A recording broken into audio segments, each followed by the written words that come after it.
Visakha MP MVV Satyanarayana పాదయాత్ర అరిలోవ ప్రాంతంలో కొనసాగింది. గత 2 నెలలుగా కొనసాగిస్తున్న పాదయాత్రలో భాగంగా ఆయన కొండవాలు ప్రాంతాల్లో పర్యటించారు. పాదయాత్రలో విశాఖ పార్లమెంటు సమన్వయకర్త బొత్స ఝాన్సీ పాల్గొన్నారు. సీఎం జగన్ అమలు చేస్తున్న సంక్షేమ పథకాలు ప్రతి ఒక్కరికి నిరంతరంగా అందాలంటే మరోసారి వైఎస్ఆర్సీపీ అధికారంలోకి రావాలని ప్రజలకు వివరించారు.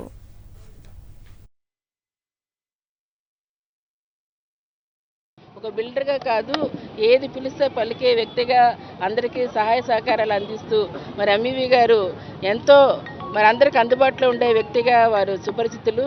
తప్పనిసరిగా అటువంటి మంచి వ్యక్తిని మరి ఇక్కడ స్థానికంగా ఎన్నుకుంటే తప్పకుండా ఇంకా ఈ ప్రాంత అభివృద్ధికి తోడ్పాటు అవుతుంది. మరి వారి ఎన్నుకోవడం ద్వారా ఇవాళ జగన్మోహన్ రెడ్డి గారికి ఆశీస్సులు ఇవ్వాలని చెప్పని, అలాగే పార్లమెంటుకు కూడా మనకు అవకాశం ఇచ్చిన దానికి మీ అందరి తాలూకా సహాయ సహకారాలు అందించి మరి పార్లమెంట్కి నన్ను కూడా మీ ఆశీస్సుల ద్వారా పంపిస్తే తప్పనిసరిగా ఈ ఝాన్సీ ఎంపీ కాదు, ఇక్కడ ప్రతి ఒక్కరూ ఏదైతే నమ్మకంతో పెట్టి పంపిస్తారో మీరు ఎంపీగా ఈరోజు ఈ సమస్య ఉందంటే 10 మందికి ఉపయోగపడే కార్యక్రమాన్ని ధైర్యంగా ఇది చేస్తాను అని చెప్పి మీరే హామీ ఇచ్చి చేయగల అటువంటి కార్యక్రమాలు తీసుకెళ్ళడానికి అవకాశం ఉంటుంది. కాబట్టి దయచేసి మా ఇక్కడ ప్రాంత ప్రజలందరికీ కూడాను మరి చేతులెత్తి నమస్కరిస్తున్నాను. నవరత్నాలు ఎప్పుడు కూడా నిండుగా ఉండి కుటుంబాలు చల్లగా ఉండాలంటే వైఎస్ఆర్ పార్టీకి అండగా ఉండమని మరొక్కసారి మీ అందరికీ కూడా కోరుకుంటూ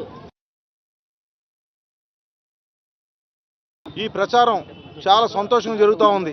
ఇవాళ ప్రతి ఒక్కరూ కూడా ఈవేళ ప్రజలందరూ కూడా మాకు జగన్మోహన్ రెడ్డి ప్రభుత్వంలో సంక్షేమ పథకాలన్నీ వస్తున్నాయి, మేము చాలా సంతోషంగా ఉన్నాం, మాకు అన్ని రకాలు ఇవాళ మహిళలకు కానీ వృద్ధులకు కానీ పిల్లలకు కానీ అందరూ ఆటో కార్మికులు కానీ చేయూత కానీ ఆసరా కానీ ప్రతి ఒక్కటి మా ఇంటి వద్దకే ఇచ్చి వాలంటరీ వ్యవస్థ ద్వారా ఇస్తూ ఉన్నారు.